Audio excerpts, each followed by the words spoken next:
Je m'appelle Thomas Messias, je suis un homme blanc, cisgenre, hétérosexuel, et cet été dans Mansplaining, j'ai décidé de discuter avec des hommes, tous différents, de questions de masculinité.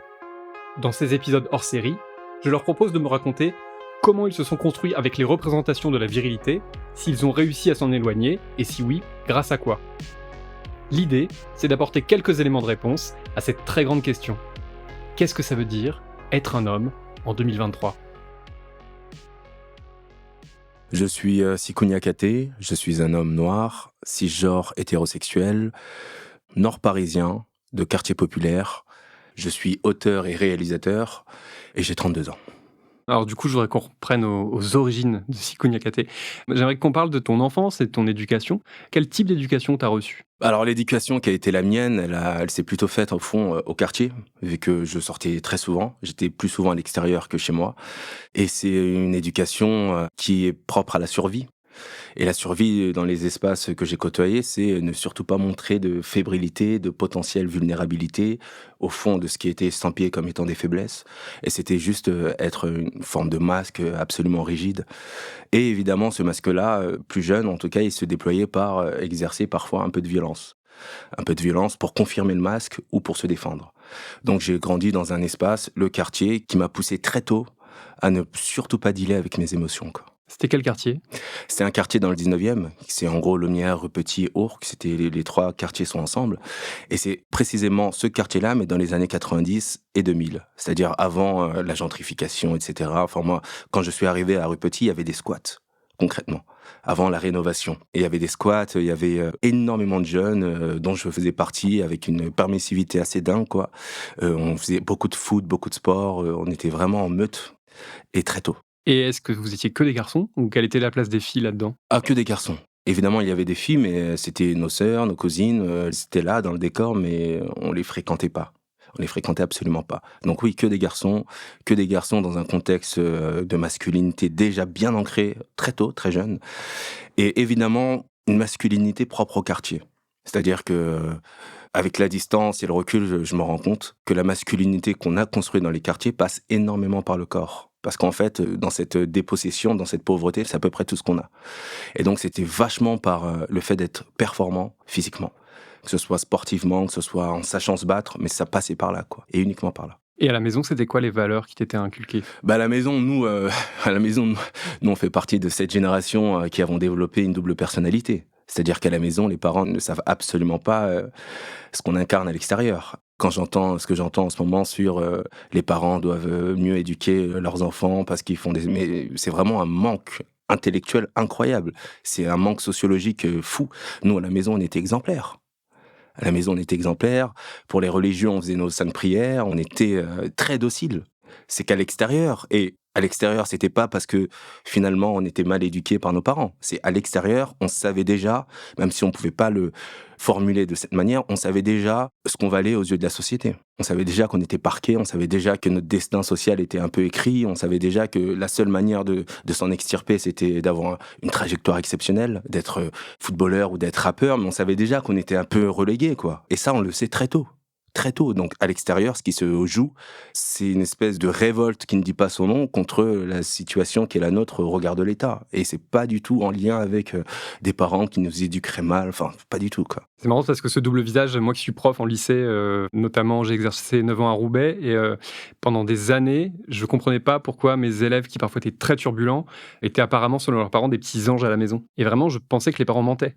J'avais pas compris ce double visage, en fait. Ouais. Non, on est des anges, mais on est vraiment des anges, quoi. On est d'une docilité assez incroyable.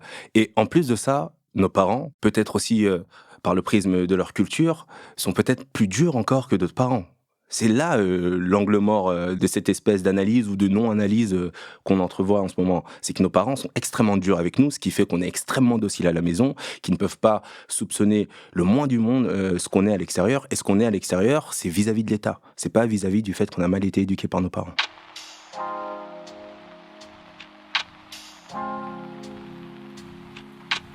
Est-ce que les rôles, ils étaient genrés à la maison ? Ouais. Ouais. Ouais. Ça se représentait comment ? Ça se représentait par le fait de pouvoir sortir à peu près quand je voulais, contrairement à mes sœurs. Peut-être aussi nourri par l'idée que j'étais moins en danger en tant que garçon que mes sœurs. Mais en tout cas, c'était clairement ça. C'était aussi un rapport aux tâches ménagères qui était quasiment inexistant pour moi. Et c'est à peu près tout. Après, il y avait évidemment la réalité économique d'une pauvreté écrasante qui faisait qu'il n'y avait pas d'avantage en termes financiers. Mais par contre, il y avait plus de liberté, ça c'est clair. Et t'en parles dans ton documentaire Dans le noir, les hommes pleurent. Tu parles de tes parents un petit peu et tu expliques que tu n'as jamais reçu de câlin, ou vous étiez pas du tout tactile. Alors c'est marrant, ça va presque à l'encontre du cliché qu'on peut avoir du père qui pourrait être dur et de la mère qui, elle, au contraire, serait très tendre.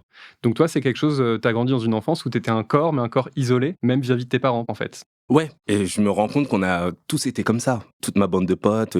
C'est fou parce que je développe aussi un film sur cette question. C'est à la fois, il y a la pudeur qui est propre à ces cultures africaines, subsahariennes, une espèce de pudeur qui fait que l'amour n'est pas dit explicitement, n'est pas démontré explicitement à travers le corps.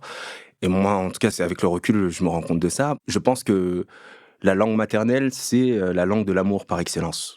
Et nous, on a grandi dans une époque, on a grandi à un moment donné où nos parents nous transmettaient pas forcément leur culture, leur langue maternelle, parce qu'ils avaient entendu, compris qu'il fallait pas qu'ils nous encombrent avec tout ça. C'était pas de l'espagnol, c'était pas de l'anglais, c'était du soninké, du bambara, ça pèse pas la même chose dans la danse géopolitique. Du coup, il y avait une espèce de scission à cet endroit-là.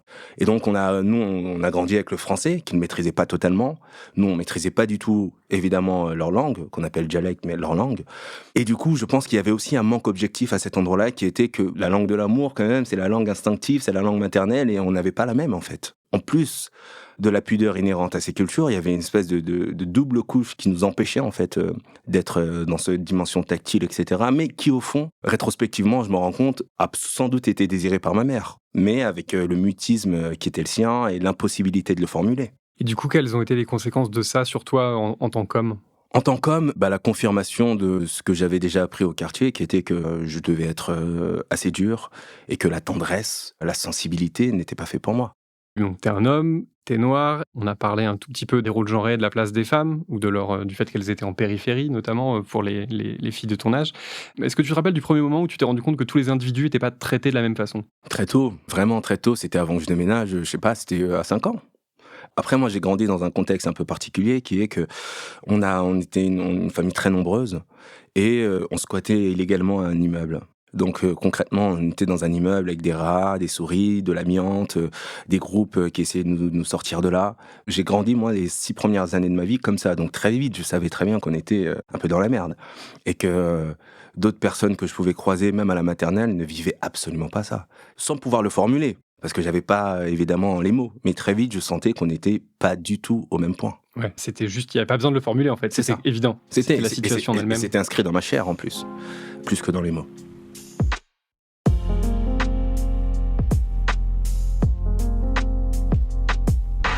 Ça veut dire quoi pour toi être un homme ?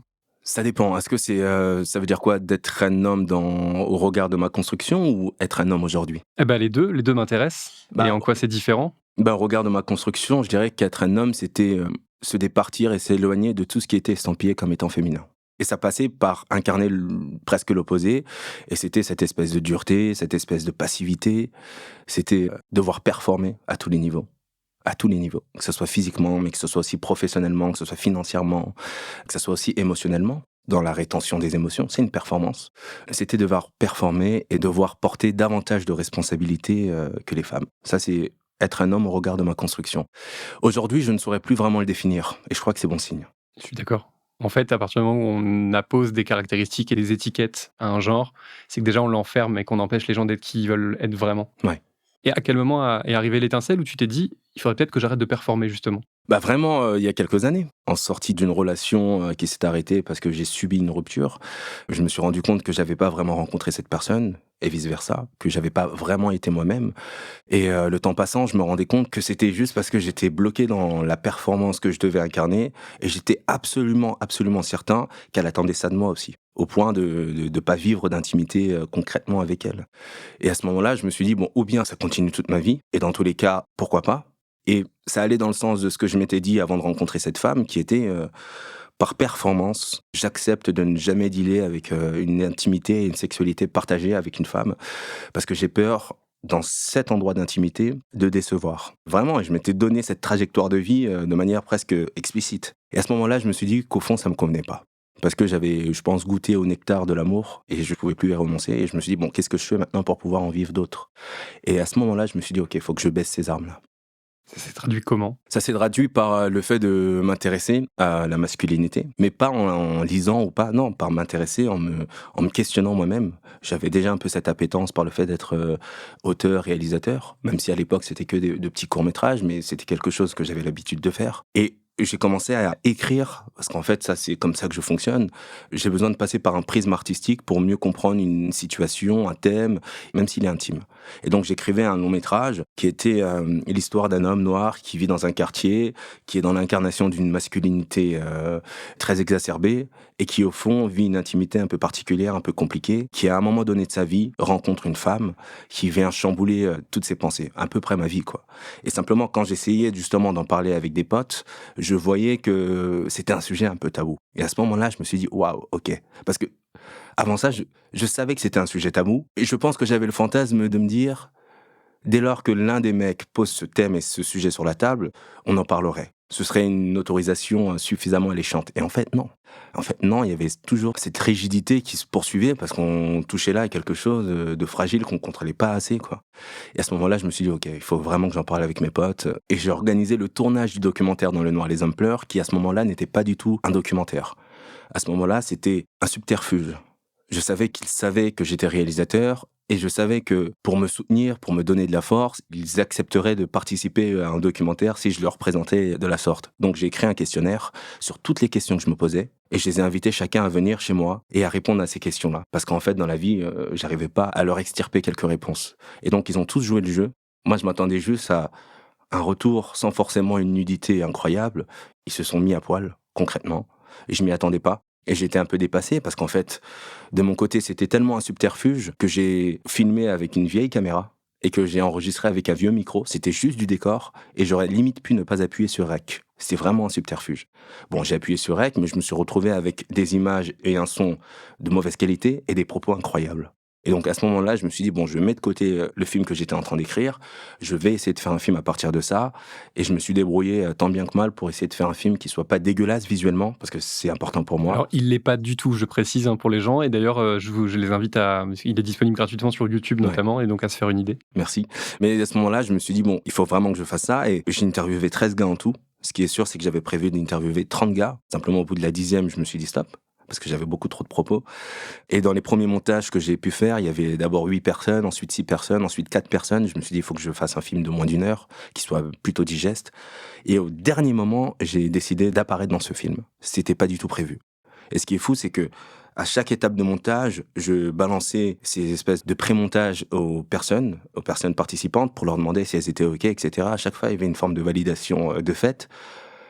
Et à ce moment-là, il n'était pas du tout convenu que j'apparaisse dans le film. Donc, quand je leur ai balancé le montage final, il faut savoir que tout ce que je dis de moi dans le film, je leur avais jamais dit. Donc là, il y avait une surprise, il y avait un étonnement, il y avait une satisfaction aussi de savoir qu'ils m'avaient aidé à cette forme de libération. Mais surtout que c'est très fort ce que tu dis dans le film. Et effectivement, en plus, ça arrive, on a une succession de témoignages et puis on arrive à ta partie, entre guillemets, qui en plus est mise en scène autrement parce qu'il y a des sous-titres au lieu d'avoir... je crois qu'on n'entend pas ta voix à ce moment-là, c'est vraiment tout est sous-titré. À un moment, on entend ma voix, mais à un moment qui est sous-titré, c'est le moment où j'évoque le rapport que j'ai pu avoir vis-à-vis des femmes, vis-à-vis de la sexualité. Et c'est fou parce que c'était pas du tout prévu comme ça, c'est juste que quand j'étais chez moi avec l'enregistreur, ça ne sortait pas.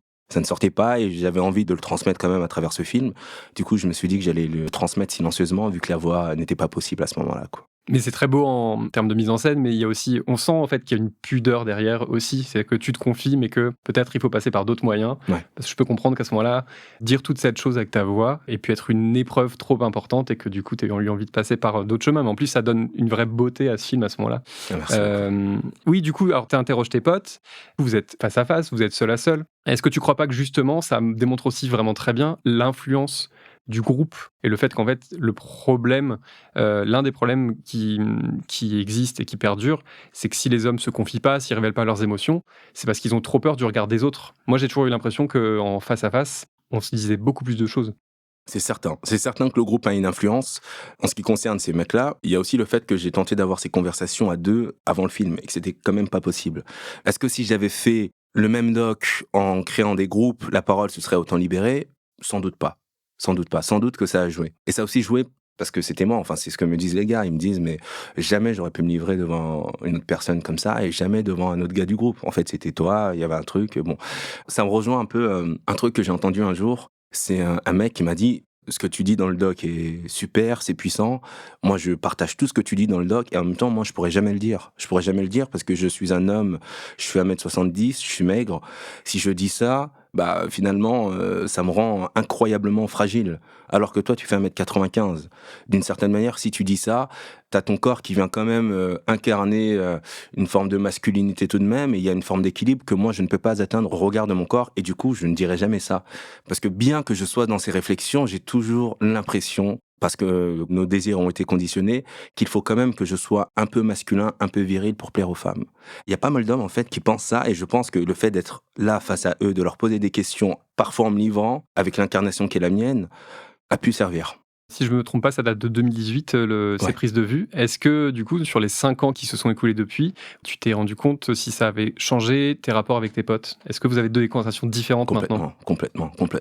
Déjà, il y a eu les entretiens et ensuite la sortie du film. La sortie du film qui se fait 2 ans plus tard. Ce qui est sûr, c'est qu'il y a eu un avant-après ces entretiens. C'était bouleversant d'ailleurs. J'ai même reçu l'appel d'un pote qui m'a dit quelques jours plus tard ou le lendemain, je m'en souviens plus, merci, j'ai pu dire à mon père pour la première fois que je l'aimais. Il y a vraiment, ça nous a transcendé déjà individuellement dans le rapport qu'on peut avoir ou qu'on pouvait avoir à nos parents, à nos familles, à nos conjointes, parce qu'il s'agit que d'hommes hétéros, et entre nous. Ça veut pas dire que finalement, on est toujours dans une espèce d'ouverture totale et d'exposition de ce qu'on ressent d'un point de vue émotif. Mais on sait maintenant qu'il y a la possibilité de pouvoir s'exprimer, de pouvoir se confier, que l'oreille qui sera en face de nous sera plutôt attentive. Ça veut pas dire qu'elle aura les mots, mais ça veut quand même dire que c'est plus chelou, c'est plus bizarre de ressentir ce qu'on ressent parfois et de l'exprimer. La porte est ouverte. La porte est ouverte. Et ça change absolument tout. Parce que depuis, évidemment, j'ai partagé avec chacun des gars, et bien d'autres gars d'ailleurs, qui n'apparaissent pas dans le doc, des moments d'intimité et de confession d'une puissance que j'aurais jamais pu imaginer avant le doc. Jamais pu.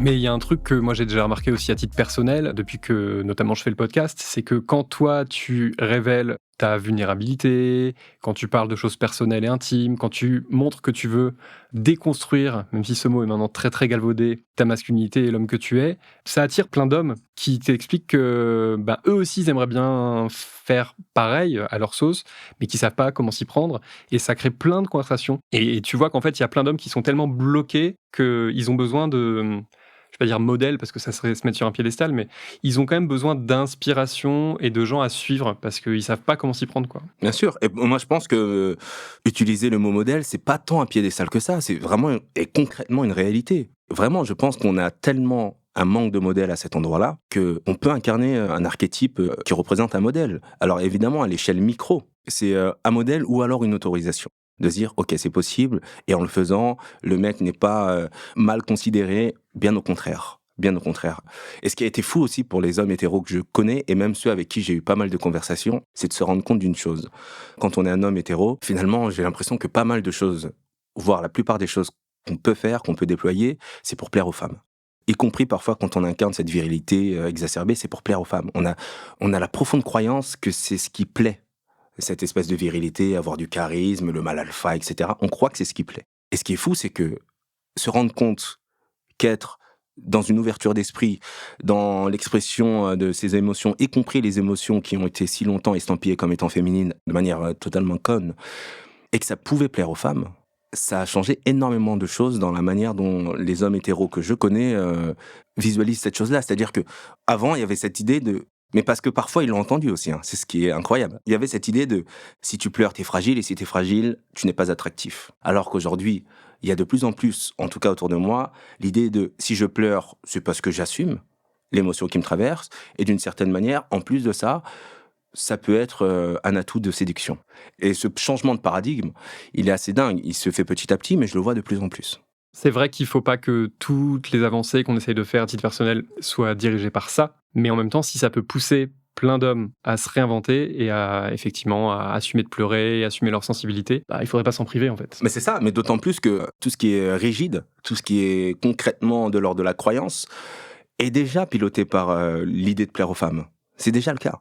Donc, si ils arrivent à concevoir d'autres moyens de plaire aux femmes qui, d'une certaine manière, les libèrent et font en sorte qu'on vive dans une société plus juste, plus sensible, plus agréable, moi, je me dis que dans un premier temps, je prends. Dans un premier temps, je prends, même si le prisme, c'est toujours de plaire aux femmes. Si, en chemin, ils arrivent à se libérer, ils arrivent à avoir des relations beaucoup plus saines, ils arrivent à se libérer de toutes ces choses-là, mais qui les éloignent d'eux-mêmes. C'est ça le truc, qui les éloignent d'eux-mêmes, qui les éloignent des autres, qui leur font vivre une intimité incroyablement toxique déjà vis-à-vis d'eux-mêmes. Si, dans un premier temps, on arrive à faire ça, moi je prends. Après, évidemment, c'est pas du tout une finalité souhaitable, mais dans un premier temps, je prends.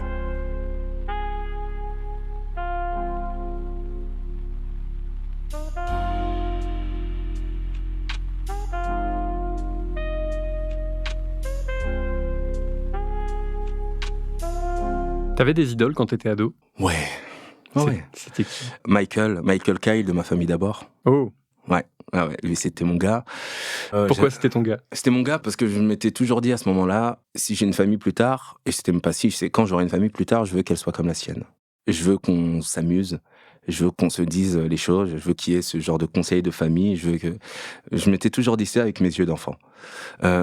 Beckham, parce que j'ai fait du foot très longtemps, mon équipe c'était Manchester United, et Beckham c'était le numéro 7 de Manchester United. Le numéro 7, c'est toujours le numéro emblématique de ce club, donc c'était... et j'aimais bien sa manière de jouer, Beckham. Corneille, c'était une idole aussi. Ça représente quoi, Corneille, pour toi? Corneille, ça représente, mais je m'en suis rendu compte rétrospectivement, un homme noir connu pour son art, qui n'est pas forcément estampillé dans le champ du rap, déjà. J'aimais le rap, mais déjà, ce pas de côté, moi, me plaisait énormément. C'était aussi une histoire particulière, avec ce qu'il a subi. C'était un rapport au mot que je voyais déjà, et qui m'avait l'air tellement inaccessible depuis l'endroit dans lequel j'étais. Et c'était une beauté aussi. C'était un homme beau, noir, et nous, dans les représentations, on n'en avait pas. Pas des hommes beaux, noirs, des hommes noirs, tout simplement. On en avait très peu. Et oui, pour toutes ces choses-là, moi, j'ai beaucoup aimé Corneille, j'ai aimé sa musique, mais je pense que j'ai aimé une part de sa sensibilité. Du coup, ces idoles-là, elles ont plutôt eu tendance à t'aider à te construire positivement. Ouais, clairement. Parce que même Beckham, c'est pas l'image forcément... En plus, Beckham, il y a un truc aussi très esthétique. C'est quand même quelqu'un d'extrêmement classe, qui est encore aujourd'hui mannequin pour des grandes marques et qui en même temps a l'air de défendre des valeurs familiales. C'est pas le même monde que le nôtre parce qu'il y a quelques millions de dollars entre nous, mais on a quand même l'impression de quelqu'un qui veut essayer de transmettre des bonnes valeurs à ses enfants, avoir un modèle familial, mais plutôt un modèle qui soit plutôt fluide, en laissant vraiment ses enfants être qui ils veulent, ce qui est toujours plus facile avec de l'argent, mais quand même. Donc du coup, t'étais pas, a priori, sur tes idoles principales en tout cas, t'étais pas influencé négativement. Il n'y avait pas de grosse toxicité. Beckham, moi, ça je m'en rends compte encore avec le recul, mais quand j'étais petit, moi c'était juste le Beckham sur le terrain. Je trouvais sa manière de jouer incroyable. Moi, quand je jouais au foot, mon atout principal c'était la précision. La précision, comme Beckham était connu pour ça, donc à chaque fois qu'on jouait avec tous les gosses et qu'il y avait quelqu'un pour centrer, pour tirer, c'était moi qu'on appelait parce que j'étais vraiment connu pour être très précis. Donc j'avais vraiment un rapport très sportif à Beckham. Après, évidemment, il y a eu Dragon Ball Z. Dragon Ball Z, les combats, etc. Ça nous a transcendés, tous. Ça nous a presque un peu fragmentés aussi. Mais ce qui est sûr, c'est que ça a été un modèle, ça, de savoir se battre aussi. Ensuite, il y a eu d'autres films. Ma cité va craquer, La haine, etc. Il y a eu toutes ces influences-là. Mais j'ai quand même l'impression qu'elles ont été minimes.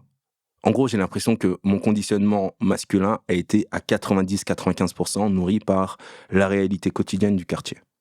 Et que ces idoles-là ont été parfois des soupapes comme ça, qui n'ont pas été avouées. Mais que c'était ça, c'était sortir à 10h, à 11h du matin, retrouver des potes, aller jouer au foot, croiser d'autres garçons, jouer au foot, s'embrouiller un peu, aller au Bichomon, aller au supermarché, voler des M&M parce qu'évidemment on n'avait pas d'argent. C'était toute cette vie-là, quoi, beaucoup plus. Et la figure principale du grand du quartier. En tout cas pour ma part, mais je crois que c'est le cas pour pas mal des personnes de ma génération, on est beaucoup plus proche des grands du quartier que de nos parents. Beaucoup plus proche culturellement. C'est-à-dire que nos parents, il y a ce qu'on évoquait tout à l'heure, le mutisme, la mélancolie, la blessure de leur exil, qu'on aperçoit sans pouvoir mettre de mots dessus, cette distance objective. Le grand du quartier, On sait déjà que c'est à la fois un modèle et à la fois une incarnation de ce qu'on sera plus tard. Parce qu'évidemment, il n'y a pas d'équation, on s'imagine hors du quartier, à part si on devient footballeur, etc. Mais sinon, on s'imagine dans le quartier, enfermé dans le quartier. Donc le grand du quartier devient un peu une représentation de notre futur. Et donc il devient un modèle incroyable. Est-ce que tu les vois encore, ces grands du quartier? Je les croise parfois. Je les croise parfois et je vois la satisfaction dans leurs yeux et la fierté de se dire « Ah, t'es sorti du quartier ». C'est juste dans leurs yeux, vous en parlez pas? Si, ils me le disent. Si, ils me le disent. Bien joué, etc. T'es devenu un homme, t'es devenu un bel homme, bien joué, etc. Fais attention quand même. Parfois avec des trucs, j'espère que t'es pas homosexuel. Enfin, tu vois, bon, parce qu'ils restent avec leurs croyances. Et ça, ils me le disent sous le ton de l'humour. Mais quand même, je sens que ça vient résonner avec une part de vérité. Mais non, une vraie satisfaction de voir que j'ai réussi à m'extirper du quartier. Bien que, d'une certaine manière, il fait partie de moi, le quartier. Donc, je pourrais jamais m'en extirper. Mais que physiquement, en tout cas, et que dans mes volontés, je sois ailleurs que dans le quartier.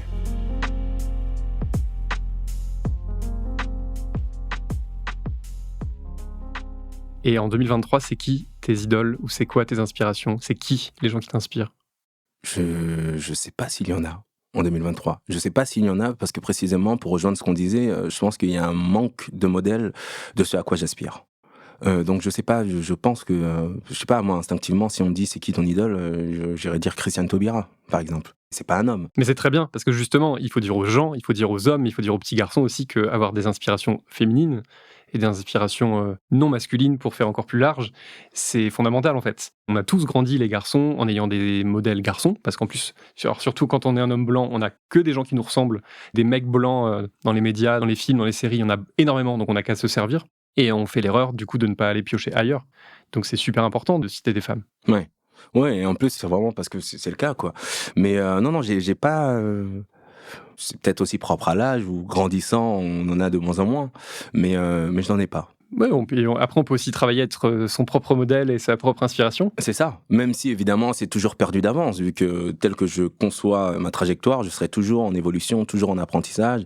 Dans l'idée du modèle, en tout cas, tel que je l'imaginais quand j'étais plus jeune, c'était plutôt une icône figée, une icône qui était d'une certaine manière déjà parfaite. Moi, je sais que je ne serai jamais. Je sais que je serai toujours en apprentissage, toujours en défaut, toujours en rectification, toujours en satisfaction parfois, mais je serai toujours en mouvement. Donc, je me dirai jamais, franchement, je suis mon propre modèle. Par contre, j'essaierai toujours de m'améliorer, c'est certain. C'est comme à chaque fois qu'on parle de déconstruction, notamment dans ce podcast et ailleurs, où on explique que la déconstruction, c'est un chemin qui n'est jamais terminé. Que du coup, on essaye toujours de s'améliorer, de prendre conscience de nouvelles choses et puis d'en tenir compte pour notre quotidien et pour essayer d'être la meilleure version de nous-mêmes. Ouais. Ouais, exact.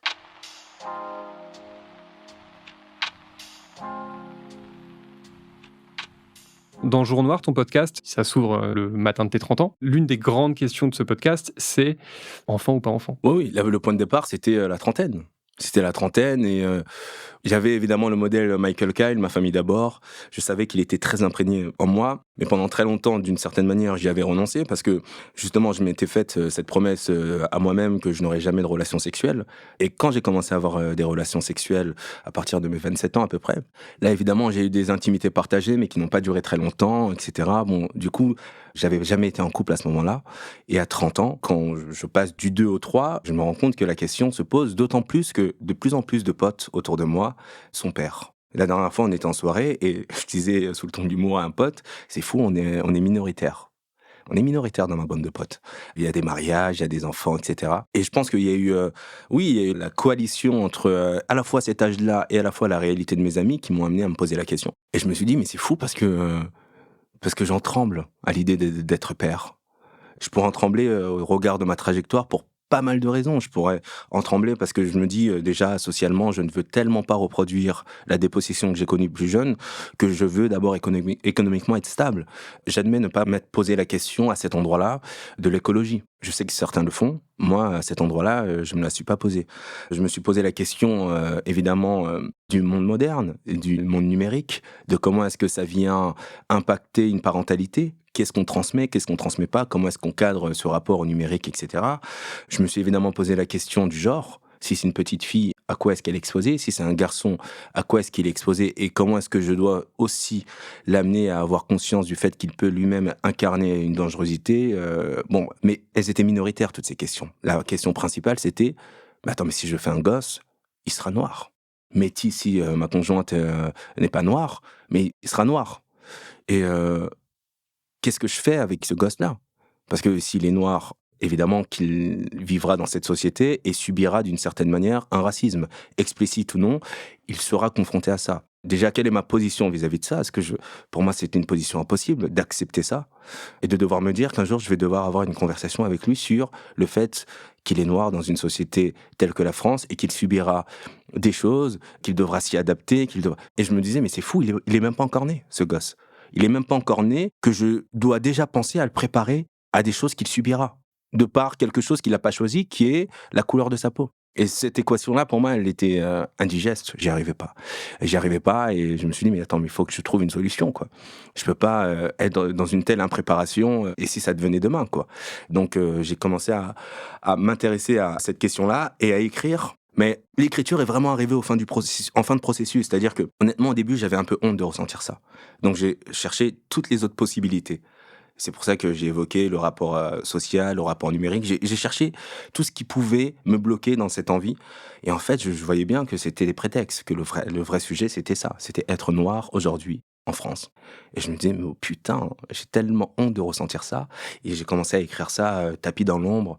Et petit à petit, j'ai commencé à en parler. Et plus j'en parlais aussi à des personnes concernées, plus je me rendais compte que c'était vraiment un sujet. Et c'était un sujet extrêmement tabou. Il y avait une vraie omerta autour de ça. Et je me suis dit, mais c'est fou, quoi. Ce que là, j'évoque avec moi-même et avec d'autres personnes concernées, 100% de mes amis qui ne sont pas comme moi, qui ne sont pas noirs, le méconnaissent absolument. Et je me suis dit, mais qu'est-ce que je fais avec ça? Qu'est-ce que je fais avec cette manière dont le politique vient fragmenter mon intime? Et même un choix aussi dingue que, est-ce que je fais un enfant ou non? C'est vrai que tu en parles dans le podcast, tu parles de tes amis blancs et en disant qu'ils comprennent absolument pas, en fait. Ouais. Et il y a vraiment cette question-là, c'est que la société évoluerait sans doute positivement si les hommes se rendaient davantage compte de ce que vivent les femmes et si les blancs se rendaient davantage compte de ce que vivent les non-blancs. Exactement. Face à la police, mais face à toutes les institutions, face à l'État, face aux recruteurs, face à tout. Moi, je me suis posé la question pour Jour Noir et pour le doc qui va suivre à partir du même texte et pour le Seul Ancienne, je me suis posé la question de mais quels sont mes privilèges? Quels sont mes privilèges? Et je me suis rendu compte que le privilège que je pouvais avoir, c'était un rapport à l'espace public. Je suis grand, je suis un homme, je suis noir, je sais que je peux marcher où je veux, quand je veux, sans jamais me poser la moindre question quant au danger. C'est déjà beaucoup. C'est énorme. Mais j'en ai pas trouvé d'autres. J'en ai trouvé aucun autre. Et je me suis dit, c'est fou. Il y a évidemment ce besoin de faire en sorte que toute la société comprenne et il y a aussi l'efficacité. Moi, ce qui m'intéresse dans tout ce que je fais, que ce soit sur cette question-là comme sur la masculinité, c'est d'être efficace sur le terrain.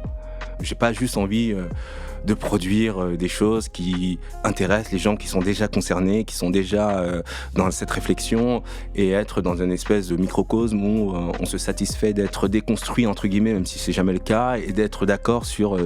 Non, moi ce qui m'intéresse c'est le terrain. C'est pour ça que par exemple pour la masculinité, cette semaine là j'étais 3 fois en prison où je projette le film, on parle de masculinité, j'anime des ateliers. Moi c'est ce qui m'intéresse, c'est d'avoir une efficacité sur le terrain. Et je me suis rendu compte qu'il y avait des mots qui bloquaient toute efficacité sur le terrain. Par exemple, concernant cette question, privilège blanc. On a perdu 70% des personnes en face de nous. Mais c'est vrai pourtant. Mais le mot comme ça dit explicitement, pour nous c'est une conclusion. Pour nous c'est, on a fait une analyse et on se rend compte du coup qu'il y a un privilège blanc. Mais quand tu es en face d'une personne qui n'a pas fait l'analyse et tu lui dis juste privilège blanc, c'est mort. Il se dit mais de quoi tu parles? Pareil pour masculinité toxique. Au fond, non, on sait que c'est vrai. Mais dire ça à un homme qui s'est jamais posé la question... C'est insupportable pour lui. C'est insupportable, c'est mort. Et il y a tellement de mots comme ça qui sont les conclusions d'une pensée et d'une réflexion qu'on a et qu'on partage collectivement et avec lesquelles on est absolument d'accord, qui sur le terrain sont inefficaces. Et moi, ce qui m'intéresse, c'est d'être efficace. C'est du coup de m'adapter au terrain. De m'adapter au terrain, je sais pas, par exemple, il y a pas longtemps, il y a un mec qui m'a dit... ouais, mais moi, ma fille, je lui dis, concernant les homosexuels, qu'ils iront tous en enfer. Bon, c'est incroyable. Et en même temps, si, en face de cet individu, je parle de masculinité toxique, etc., enfin, on est totalement à côté de la plaque. Donc, à chaque fois, l'idée, c'est de s'adapter concrètement à la personne qui est en face de moi et ne pas jouer ma certitude contre la sienne, sinon on reproduit ce qu'on voit sur les plateaux télé et on devient absolument stérile, quoi. Donc oui, je suis largement pour que la société se rende compte du vécu concret d'une femme, aujourd'hui, du vécu concret d'une personne issue d'une minorité raciale, du vécu concret d'une personne étant dans une dépossession économique, etc. Mais par contre, il faut trouver les armes intelligentes pour pouvoir les faire entendre, sinon on sera juste entre nous, dans la satisfaction du fait qu'on y a réfléchi, mais on n'y arrivera pas. Mais effectivement, moi je me pose souvent la question de comment on va toucher des nouvelles personnes pour éviter de rester dans ce microcosme dont tu parles. Donc toi, ta solution ou une de tes solutions, c'est d'aller sur le terrain pour rencontrer des gens qui se seraient peut-être pas posé ces questions-là si t'étais pas présent. Ouais, et de jouer avec leurs billes. Par exemple, je me suis rendu compte d'une chose, je me suis dit, mais c'est fou à quel point on n'est pas pop. On n'est pas du tout pop. Pourquoi ne pas un jour, je sais pas, les jeunes, par exemple, aiment les téléréalités. Pourquoi ne pas inventer une téléréalité autour des masculinités? Pourquoi ne pas faire une table ronde, comme j'aimerais le faire, avec uniquement des rappeurs, mais des rappeurs très connus, à une table ronde avec des footballeurs? Jouer avec les codes populaires. Peut-être que les mots qui seront choisis par ces personnes-là ne seront pas les mêmes que nous, ne seront pas dans la précision, etc. C'est pas forcément des personnes qui ont lu du Bell Hooks ou du... C'est pas grave. Mais en tout cas, il y a un sujet qui est mis sur la table avec une audience et une incarnation extrêmement populaire et qui permettrait de toucher mais 1000 fois plus de jeunes que nous, avec nos mots hyper bien articulés, les présenter comme ça. Donc moi, l'idée, en tout cas c'est mon ambition pendant les prochaines années, c'est de jouer avec les billes, quitte à édulcorer un peu ma pensée, tout en la gardant quand même dans la trajectoire, mais jouer avec les billes populaires surtout, c'est hyper important. Est-ce que tu te décrirais comme féministe? C'est une excellente question. Féministe, évidemment que je suis. Et après, il y a toujours une gêne à cet endroit-là, parce que finalement, je ne vis pas, moi, la réalité de ce que peut vivre une femme. Donc, encore une fois, ça rejoint un peu ce que je disais sur le fait d'être efficace sur le terrain, et ça, c'est ma priorité absolue. Être validé ensuite par les personnes qui font le même travail que moi, etc., c'est un plus, c'est toujours agréable, mais c'est pas du tout mon ambition. Mais oui, je suis profondément féministe. Je suis profondément allié du féminisme de ma manière, en bossant sur les masculinités, parce que je pense que ça va dans le même sens. Mais j'ai toujours du mal à le dire et je ne saurais pas vraiment dire pourquoi. Peut-être parce que j'ai pas envie que ce soit mal perçu. C'est le mot féministe en fait. Oui. Effectivement, quand tu dis allié du féminisme, déjà ça règle une partie du problème. Ouais, c'est ça. C'est ça. Parce que j'ai pas du tout envie que ce soit mal perçu par les personnes qui vivent la réalité de ce pourquoi le féminisme existe. J'ai pas envie que ce soit trop facile. Ok, t'es féministe, mais qu'est-ce que tu fais? Ok, bon. Donc oui, je suis un allié du féminisme pour sûr. Et peut-être qu'un jour, je dirais, sans cligner des yeux, je suis féministe. Et même si je sais que je le suis profondément, dans ma manière de penser et de voir les choses, il y a encore une petite hésitation à le dire. Comme si j'avais l'impression que c'était pas encore tout à fait autorisé. Comment, hors du secteur du travail, tu as plein de projets qui sont tous ancrés autour des masculinités, enfin tous en tout cas, ou une bonne partie autour des masculinités, des questions d'identité. Comment on est féministe au quotidien? Bah c'est ça, je pense, essayer d'avoir des conversations franches, mais en toujours, ça c'est ma méthode, en utilisant la langue de l'autre. Oui, en essayant de voir, d'amener à voir et à entendre ce qu'on pense. Pas parce qu'on pense que c'est la vérité absolue, mais parce qu'on pense que ça va dans le bon sens. En ce qui me concerne, en ayant énormément d'amis femmes, en ayant énormément de conversations en ce sens, en continuant d'apprendre tous les jours, en étant vigilant. Par exemple, alors c'est des petites choses, hein, mais je sais pas, j'essaie vraiment de pas être lourd dans l'espace public vis-à-vis des femmes. J'essaie d'être le moins dérangeant, le plus clean possible à cet endroit-là. Parfois, ma simple présence d'homme, surtout d'hommes grands, etc., peut susciter des choses. Je le sais. En fait, j'essaie de me mettre dans la peau des femmes. Je sais pas si j'y arrive tout le temps, mais j'essaie. Et je pense que c'est ma manière d'être féministe, ouais. Dans Jour Noir, tu racontes cet épisode où tu es derrière une femme dans la rue. Et c'est la question de est-ce que je change de trottoir? Qu'est-ce qu'elle va penser si elle se retourne et qu'elle me voit? Alors en plus, c'est déjà des questions qu'un homme blanc peut se poser, notamment s'il est 2h du matin et qu'on rentre de soirée et qu'il n'y a pas beaucoup de luminosité. Mais toi, en tant qu'homme noir, il y a 1 million de questions qui traversent ta tête à ce moment-là. Ah ouais, mais déjà, parce que je le dis pas dans le jour noir, ça m'arrive en journée, et ça m'arrive aussi avec des hommes, cette chose-là, soyons concrets.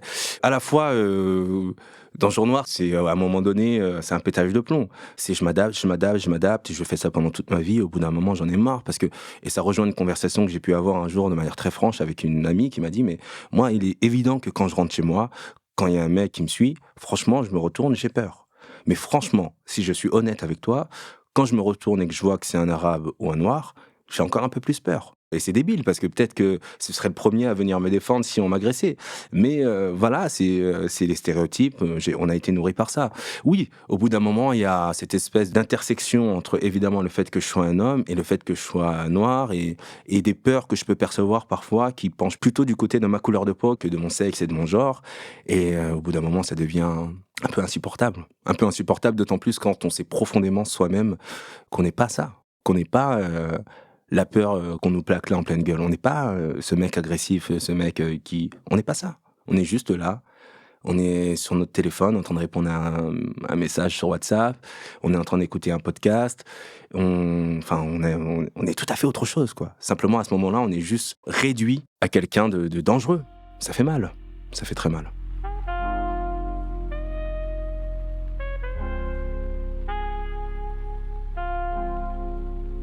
Comment on fait pour pas se dire je vais rester cloîtré chez moi et plus sortir et éviter toute interaction? Hier, j'étais à Bois d'Arcy avec des prisonniers et j'en parlais. On parlait de la différence qu'il pouvait y avoir entre les jeunes de quartier en banlieue et les jeunes de quartier sur Paris. Et finalement, du fait que sur Paris, les quartiers avaient des proximités avec des espaces bobos, des espaces culturels, etc. Mais au fond, ils n'y allaient jamais. Alors que c'est possible. Il n'y a même pas la distance géographique et l'impossibilité des transports que vivent et que subissent les banlieues. C'est possible, mais pourtant on n'y va pas. Parce qu'il y a toujours l'idée de se dire, mais je sais que quand je sors du quartier, je suis hostile parce que j'ai ma dégaine, parce que j'ai ma couleur, parce que je n'ai tellement pas envie de me confronter à ça, et que du coup je veux rester au quartier. Et au quartier, ce qui est réconfortant, c'est que je suis l'incarnation de la norme. Et du coup, j'ai pas à me poser toutes ces questions-là. Donc c'est très dur, en fait. C'est très dur, et moi, c'est quelque chose que je continue de vivre. C'est dans la trajectoire d'un transfuge de classe comme ce que je suis en train de devenir. Je vois bien que, de plus en plus, je suis dans des espaces où je suis le seul noir. Ça, c'est le cas à 95%. J'y suis et je suis de plus en plus à l'aise. Et en plus, c'est dans ces espaces-là que j'arrive à être utile, en tout cas, à avoir voix au chapitre. Mais je sais aussi que c'est très compliqué. Très, très, très compliqué de renoncer ou d'oublier le regard de l'autre. T'en parles aussi dans le jour noir. Il y a la peur aussi d'être peut-être le noir de service. Quand vous êtes deux noirs dans une soirée, de se dire je vais peut-être pas me rapprocher de l'autre personne noire de la soirée parce qu'on va croire que, ou parce que... Ouais, il y a ça. J'ai pas envie d'incarner le communautarisme qui serait naturel parce qu'on est noir. Et en même temps, parfois, ça bascule sur une forme de concurrence entre nous, de qui va être le plus intégré. Ça, on peut le voir avec toutes les minorités, on peut le voir avec des femmes, parfois dans des contextes, on peut le voir. Mais ça, il se joue ces choses-là. Il se joue énormément de choses. Moi, je peux même m'en rendre compte en tant qu'homme hétéro, par exemple, à l'endroit de la séduction. Il est clair que de plus en plus, et c'est un fait, 95% des espaces que je suis amené à fréquenter sont des espaces où je suis le seul noir. Et donc que les femmes que je suis amené à fréquenter, à rencontrer, sont des femmes blanches. Mais je vois bien que quand il y a une femme noire, et je le dis un peu dans le podcast, je sais que la rencontre est impossible, parce qu'on n'a tellement pas envie d'incarner ça. Les deux personnes noires de la soirée qui se sont rencontrées, on n'a tellement pas envie d'incarner ça, qu'on est totalement à l'opposé de cette incarnation, quitte à ne pas se calculer ou à se calculer de loin comme ça, mais presque avec un peu d'hostilité. Enfin, on est un peu bloqué par ça, c'est vrai. Oui, en fait, on préfère quasiment se priver d'une potentielle belle relation plutôt que d'être après stigmatisé ou regardé bizarrement. Ouais, c'est ça. Et on peut le voir d'ailleurs avec la plupart des transfuges de classe qui viennent d'une minorité et qui sont en couple avec une personne qui, elle, ne viennent pas de la même minorité qu'elle. Parce on veut tellement pas incarner ça. On s'est extirpé du quartier, on s'est extirpé de l'incarnation ou des stéréotypes d'une minorité, et on veut tellement marquer une distance que le choix de nos partenaires est aussi dirigé par ça. J'ai une dernière question. Est-ce que si tu inspectes et si tu observes ta vie d'homme dans le rétroviseur, est-ce que tu as des regrets ? Bon, déjà, fort heureusement, j'ai rencontré la sexualité hyper tard. Je sais que si je l'avais rencontré plus tôt, j'aurais fait honnêtement des dingueries. Je le sais parce que tout ce qu'on évoque, tout ce qui est mis sur la table aujourd'hui et qui est salvateur, la question et la réflexion autour du consentement, etc., à l'époque, ces réflexions étaient inexistantes. Et ce qu'il y avait à la place, c'était précisément le contraire, c'est-à-dire une sexualité orientée par le porno, par le fait que c'est pas mal d'insister parce que si t'insistes et qu'elle dit oui, c'est qu'elle en avait vraiment envie et que t'as réussi à... Bref, par toutes ces choses-là que je n'ai pas vécues. Et je suis hyper content. Parce que vraiment, si j'avais rencontré la sexualité plus tôt, je pense que j'aurais pu les vivre. Je pense que j'aurais pu déployer ça, vu que ça a été mon conditionnement. Donc ça, c'est un réconfort incroyable. Dans ma vie d'homme, ouais, je dirais peut-être quelques violences d'adolescent que j'ai pu déployer parfois pour l'incarnation que je devais incarner, c'est-à-dire être un mec en quartier. Donc là, tu parles de violence contre d'autres garçons ? Ouais, contre d'autres garçons, ouais. Ouais, contre d'autres garçons, se battre, ouais. Et quelle aurait été ta trajectoire si tu avais réussi à éviter ça ? Est-ce que tu penses que tu t'en serais, entre guillemets, sorti quand même ? Quel type de conséquences ça aurait pu avoir ? Je sais pas, parce que, bon, déjà, moi, je me suis beaucoup moins battu que la plupart des gens de ma bande et de mon âge, parce que j'avais le corps qui dissuadait. Moi, je suis 1m95, en troisième, je faisais 1m92. Voilà, donc il y avait un truc qui était un peu mis sur la table. Indépendamment de moi et indépendamment de mon corps, si un jeune de quartier avait été dans l'esquive, en fait, il aurait été exclu de la bande, c'est certain. Pas avec une hostilité, mais avec, on va pas forcément l'appeler, on va pas... Il y aurait toutes ces petites choses-là qui blessent quand on est adolescent, parce que on a un réconfort au fait de faire partie d'un tout. Et on veut tout faire pour faire partie d'un tout. Donc on fait ces choses-là aussi, quoi. Mais il y a une solution, du coup, pour éviter la violence sans être exclu? Je pense que la solution, c'est de rendre, encore une fois, glamour, la sensibilité masculine, l'expression des émotions qui peuvent aussi passer par les larmes. Et c'est aussi pour ça qu'il faut jouer avec des icônes populaires. Sinon, on n'y arrivera pas. Parce que la masculinité contemporaine est aussi totalement incarnée par les icônes. Elles ont une responsabilité colossale. Et si ces icônes-là sont toujours dans la même masculinité hyper exacerbée, etc., il est clair que ça va être difficile de faire avancer les choses. Donc je pense que ça passe pas mal par les icônes, ouais, pas mal. Merci Sikou. Merci à toi. C'était Mansplaining. N'hésitez pas à vous abonner au podcast sur votre plateforme favorite, à mettre des cœurs et des étoiles, et à laisser des commentaires. Vous pouvez aussi nous écrire à mansplaining@slate.fr ou nous contacter via le compte Instagram Mansplaining Podcast. Mansplaining est un podcast de Thomas Messias, produit et réalisé par Slate Podcast. Direction éditoriale, Christophe Caron. Production éditoriale, Nina Pareja. Montage, réalisation et mixage, Mona Dolahaye. À dans 15 jours pour un nouvel hors-série.